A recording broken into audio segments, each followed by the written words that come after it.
జై శ్రీరామ్. ప్రియ హిందూ బంధువులారా, మీ అందరికీ రథసప్తమి మహోత్సవ శుభాకాంక్షలు.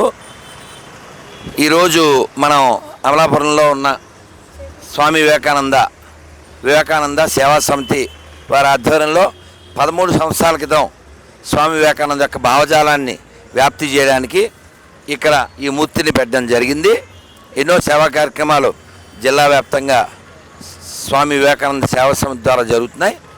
ఈరోజు రథసప్తమి సందర్భంగా మా భాగ్యం స్వామి వివేకానందని స్మరించడం, వారిని గౌరవించుకోవడం.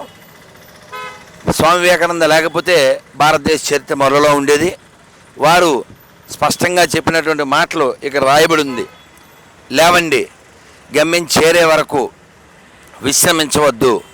అలాగే అతి ముఖ్యమైనటువంటిది ఇనుప కండరాలు, ఉక్కు నారాలు కలిగినటువంటి శరీరాన్ని పొందమని చెప్పారు.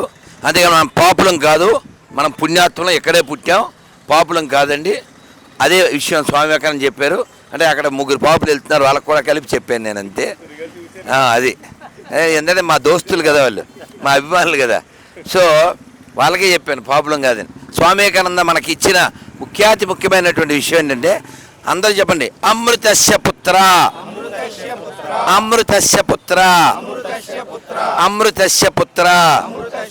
సో మనమంతా కూడా అమృతపుత్రులం, అంతేగాని మృతదేహాన్ని మొక్కేటువంటి పాపులం కాదు. అటువంటి పాపులు ఇక్కడ లేకుండా చేయవలసినటువంటి ఈ పుణ్యభూమిలో పాపులకు పనే ఉందండి. పాపిష్టి భూములు బోళ్ళు ఉన్నాయి, అక్కడ పోమని చెప్పండి.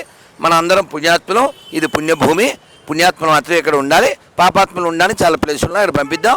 స్వామి వివేకానంద యొక్క భావజాలాన్ని మనం పొందితే ఈ దేశమే కాదు, ఈ ప్రపంచం చాలా బలంగా దృఢంగా ఉంటుంది. భారత్ మాతాకి, శ్రీ స్వామి వివేకానందకి జై శ్రీరామ్.